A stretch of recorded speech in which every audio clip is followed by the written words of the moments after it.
what she thought about. With his mind still on these things, the booming of the dinner gong surprised him, and he hurried down the low-stepped Tudor staircase as nearly flurried as he had ever been in his life.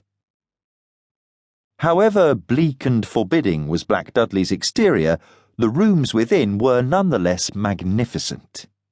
Even here there were the same signs of neglect that were so evident in the park, but there was a certain dusty majesty about the dark panelled walls with the oil paintings hanging in their fast blackening frames, and in the heavy dark oak furniture elaborately carved and utterly devoid of polish that was very impressive and pleasing. The place had not been modernised at all. There were still candles in the iron sconces in the hall, and the soft light sent great shadows like enormous ghostly hands creeping up to the oak-beamed ceiling. George sniffed as he ran down the staircase. The air was faintly clammy, and the tallow smelt a little. "Damp," said he to himself. "These old places need a lot of looking after. Shouldn't think the sanitary system was any too good. Very nice, but I'm glad it's not mine." The dining hall might have made him change his mind. All down one side of the long, low room was a row of stained glass windows.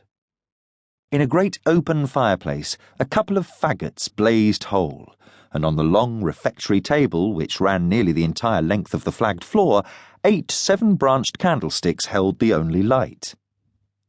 There were portraits on the walls, strangely differing in style, as the artists of the varying periods followed the fashions set by the masters of their time, but each face bearing a curious likeness to the next, the same straight noses, the same long thin lips, and, above all, the same slightly rebellious expression. Most of the party had already assembled when Abbershaw came in, and it struck him as incongruous to hear the babble of bright young conversation in this great tomb of a house, with its faintly musty air and curiously archaic atmosphere. As he caught sight of a gleam of copper-coloured hair on the other side of the table, however, he instantly forgot any sinister dampness or anything at all mysterious or unpleasant about the house. Meggie Oliphant was one of those modern young women who managed to be fashionable without being ordinary in any way. She was a tall, slender youngster with a clean-cut white face which was more interesting than pretty, and dark brown eyes, slightly almond-shaped, which turned into slits of brilliance when she laughed. Her hair was her chief beauty, copper-coloured and very sleek. She wore it cut in a severe John Bob, a straight, thick fringe across her forehead.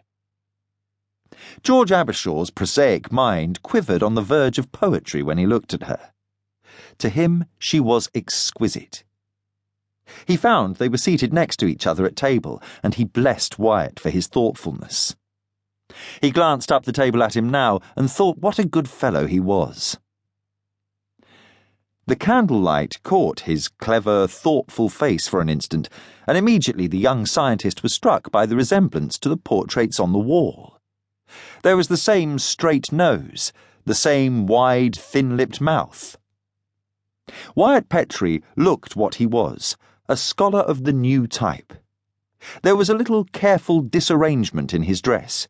His brown hair was not quite so sleek as his guest's, but he was obviously a cultured, fastidious man. Every shadow on his face, every line and crease of his clothes indicated as much in a subtle and elusive way. Abbershaw regarded him thoughtfully, and, to a certain degree, affectionately. He had the admiration for him that one first-rate scholar always has for another out of his own line. Idly, he reviewed the other man's record. Head of a great public school, a first in classics at Oxford, a recognised position as a minor poet, and, above all, a good fellow. He was a rich man, Abbershaw knew, but his tastes were simple and his charities many. He was a man with an urge, a man who took life with its problems and its pleasures very seriously. So far as the other man knew, he had never betrayed the least interest in women in general or in one woman in particular. A month ago, Abbershaw would have admired him for this attribute as much for any other. Today, with Meggie at his side, he was not so sure that he